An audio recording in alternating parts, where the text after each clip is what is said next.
Hey everybody, welcome to Breakfast with Bob from Challenge Daytona in the PTO 2020 Championship. Name is Bob Babbitt, brought to you by Captiva Spine, John Hall Chevrolet, USA Triathlon, Foundation Risk Partners in the PTO, the Pro Triathletes Organization, and kicking this off with a true legend of the sport of triathlon, Mr.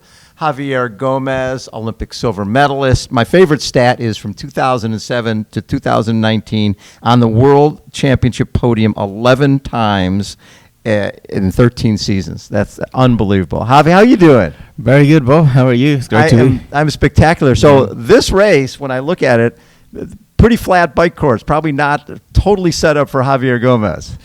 Yeah, that's definitely not my favorite, a totally flat bike course. The first time that I see the venue right now, and it's quite impressive anyway. It's even though it might not suit my strengths, but I've been training for it, and it's a great location for a race. And right. I'm really excited about having such a great field of athletes competing in this very challenging year, and so we get to do a big race, and that's awesome. So I'm looking forward to it.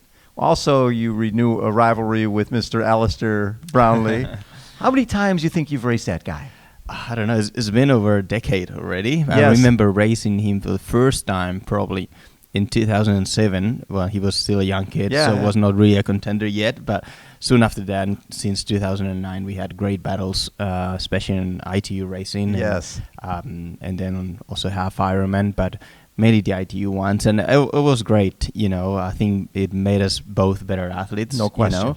Because I was kind of dominating at that point, and then he came and he was faster than everyone else, and I had to go back home and figure out how to try to beat this guy, and it made me give my 100% and improve, and I think that was good for the sport as well. No question about it. And when I look at the variety of the events that you've won, obviously all the ITU events and winning Ironman events and winning a couple of 70.3 World Championships, winning Xterra World Championship.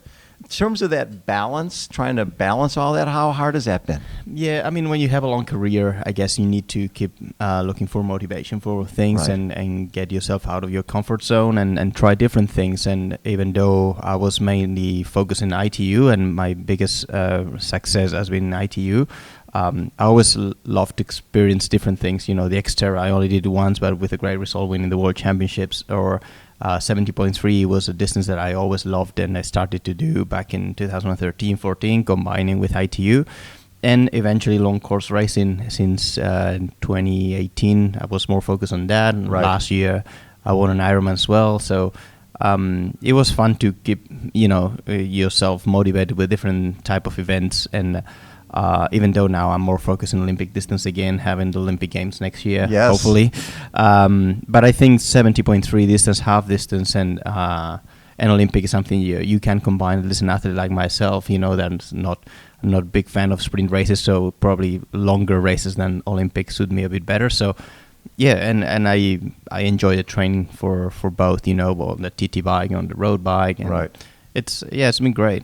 What are your thoughts on the Collins Cup? The whole idea of next May, you guys will be in Samarin. You will have the Europeans, the internationals, and the Americans all going head to head. I think it's a great concept, and it will be very interesting for spectators, for the people to follow the race, and having that kind of racing format. The best in Europe, the best in America, and the rest of the world, and on another really fast course. Yes. And I think it's great. It's, the PTO is bringing some innovation to the sport, mm-hmm. and making it even more interesting and more professional, I would say. So, it's great to be part of all that.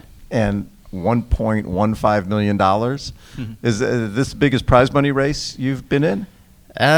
Probably. Well, there's been, the old days in Hy-Vee, was like a great that, event. But this is great. It goes very deep in the field, the prize money, which is great for everyone to be professional. Yes. Everyone racing here is gonna get prize money. Yeah, everybody gets $2,500. It doesn't matter what. And because many of the best in the world are here, so even if you finish 30th or 40th, doesn't mean you're not a good athlete. You're one of the best in the world still. Right. So it's good that you still get prize money, and that's that's a big difference with this race. Obviously, if you win, it's a great prize money as well. Right. But it's good that it goes deep in the field, so everyone can feel it. As a true professional. I also love the fact that the distance is unique, right? So we've got it's close to a 50-mile bike ride and a little over 11-mile run, a 1.2-mile swim. So you got the Ironman guys, you got the 70.3 guys, you got the ITU guys. Yeah. It's a little bit of a mixture. I think the distance was a great decision and now you see with the Starleys, having the best of ITU and the best of long distance racing together, and that makes it even more interesting. There are some things that in favor of the ITU athletes, like a bit longer swim and maybe the run. Other things better for long distance guys, like a totally flat course or in the time trial position. And still kind of about 3 hours something race. So it will be good for both worlds, short and long distance. So it's going to be a great show to watch. When you came to the Ironman a couple years ago, to World Championship, obviously as a guy who's been in the sport for so long, just being on that starting line had to be pretty cool for you. What did you take away from that experience? Because obviously getting 11th is not Javier Gomez. You want to be you want to win the race. Yeah, definitely. Kona was not the result that I was hoping for or that I trained for, but it's a very you know that very well. It's a very difficult race. Yeah. It's for the first time. I think you need to race probably a few times and get comfortable with the heat, the conditions, the course, the race dynamics, and made a few mistakes. And I think it was a great learning year experience. And last year, I raced in similar conditions, obviously a very different race in Malaysia, a very different level, but I managed my nutrition, my hydration much better. And I had a good race there. So I know that when I go back to Kona, I will be able to prepare the race better than the last time, with more experience and more knowledge about what to do to try to give my best. But it was great. It was a great year, I was already 35 or 35 years old, and when I felt like a young kid again, like trying new things and doing something different that I wasn't used to. So it was very refreshing as well. For 2019 to go back to short course, I felt a bit refreshed from being doing something different for a bit. So when you were younger and you were dealing with a heart issue, and there was a number of years where you weren't allowed to race. When you were allowed to race again, was your attitude change? Was it almost like, I can race again, I just love doing this? Yeah, I think all the problems that I had to face when I was 17, 18 years old with a heart issue, that the doctors and the federation wouldn't let me race. And so that I understand that. They're worried about your safety. Yeah, they were worried. And then we had to, I went to different doctors, and then it became a legal battle more than a medical issue, because the medical part was very clear. And, when you are that age and you have your hopes of trying to be a good athlete and you're excited about what the future is going to bring, and then it puts you down, and it's really hard to get up from that. But like most of the problems, when you have a problem, then if you eventually overcome it, makes you stronger. And that thing that made me stronger, made me appreciate more the fact of being in the start line, being able to race, being able to train. Yeah. And my attitude changed a little bit. I used to get really nervous when I was a kid at the races, and then after that, I was like, well, I'm a start line. I'm doing what I want, so let's enjoy it, And even though there's some nerves there, but I was really appreciative of just being able to race. And was 2008 your first Olympics? Yes. I missed the team in 2004, even though at the World Championships that year I was 8th, and I was the youngest guy probably racing that World Championship. At the Spanish team, they made a team to support Ivan Raña, who was our main guy back then. And they went with the domestique idea. With a couple of domestiques, so I didn't make the team, and that was quite frustrating. So my first Olympics were at Beijing.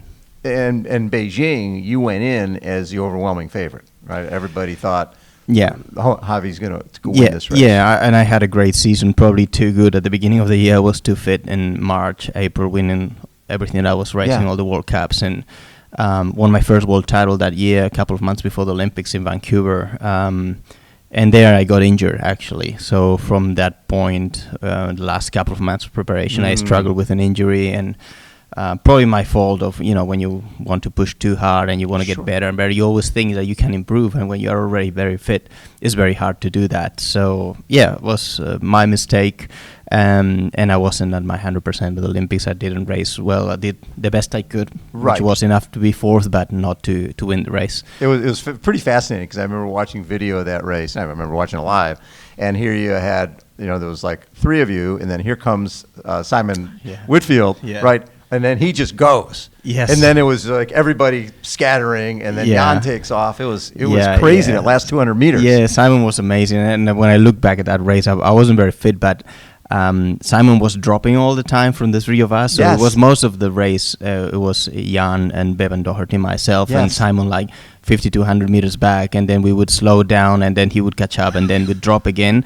And my mistake, I think, because I wasn't going to beat Simon on a sprint finish, it was very fast. It's like the last K, we slowed down quite a bit, kind of trying to get some air before the final sprint, and that allowed Simon to catch again.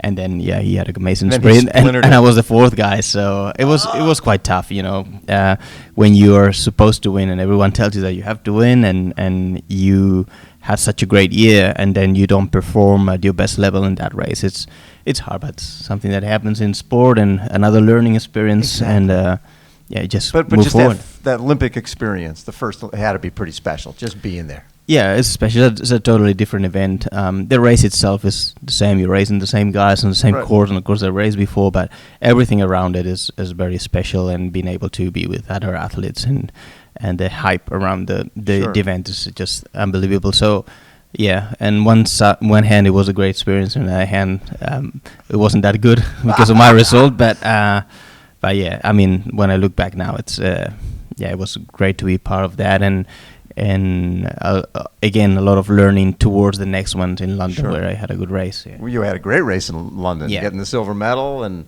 in between the two Brownlees, and again, you and Alistair going head to head. Yeah, I think both the Brownlees and I think the same, that it was the best Olympic distance triathlon ever, the fastest race ever.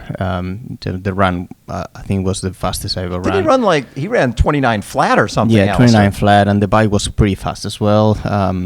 The swim was really fast with Varga pushing the pace, and the group broke straight away already in the water, and it's a race that when I look back, I think I did the best I was capable of. Absolutely. I had a great swim. I was second out of the water. I was in control on the bike, and I played tactically very well. And then I ran, I think, the best that I could run on that day, and Alistair was just better. Low 29s. Yeah, low 29s. Alistair was 5-7 seconds And that faster. one was actually a course that was real. That was a real. It was real. It was measured by the athletics federation. So it was a proper 10K, and I think Alistair went 29:07. I went 29:15, and so I was happy with that performance, and with the silver medal. When someone is better than you in the day, there's not much you can do about it. When you have a race like that, and you can just tip your hat and say, he was better. I did everything I could. I made no mistakes. Yeah. That's all you can do. That's all you can do, and just go home and try to train harder or different or better to hopefully the next time you can beat him.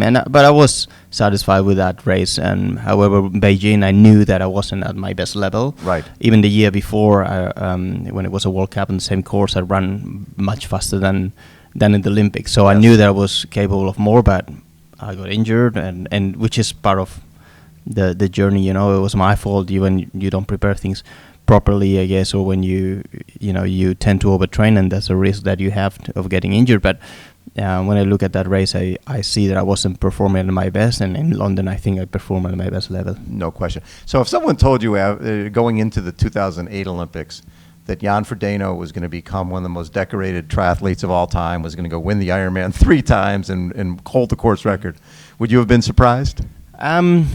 Well, a little bit surprised, because he ended up being, he's one of the greatest of all time. And back in the day, he was definitely one of the good guys in ITU, and he had lots of podiums in World Cups. So he was always a guy who could win a race. Right. And but even that year when he was Olympic champion, the main German, it wasn't him, it was Daniel Unger, who was the world champion the year before in Hamburg. And I guess Danny had all the pressure, and Jan was a bit, under the radar. That's under nice the radar. To do. And then he performed on the day, and he had a great race in Beijing, won the Olympic medal. And after that, I guess that gave him more confidence to keep. He has some other good ITU races, and then when he stepped up to Ironman, he proved that he was the distance that probably suited him better. Right. And when you have such a talented ITU guy and his body adapts well to long distance, and that's what happens. You dominate and Kona the way he does, and that's quite impressive. Yeah. And what gets me too is guys are racing faster at 38, 39, 40 than ever before. You see yourself, because you're what, 37? I'm 37, yeah. 37, and you're a guy who deals with heat really well. So, I mean, you could be doing Ironman for another 5-6 years if you wanted to. Yeah, I don't know how long, but I think the late 30s, early 40s, even if you don't get injured, if you still have the passion and the if you still want to go out every day and train and give your best, I think your body still responds and you still can achieve great results, as we are seeing with Jan. He must be 39 or 40 already, and other guys are performing really well at that age. So it's just a matter of looking after your body, don't get injured, train properly, and for an 8-hour race, it doesn't matter if you lose a bit of speed because you don't really need it. And I think you still can perform well, and I believe that I still have a few good years ahead, especially in long distance. There's no question about that. What would it mean to you to win this race with 100K for first place? Well, it would be great, obviously, for anyone racing here. I think obviously prize money is really good, but you want to win a race when the best in the world are there, and most of the best in the world are here. So that's what you think of when you're racing.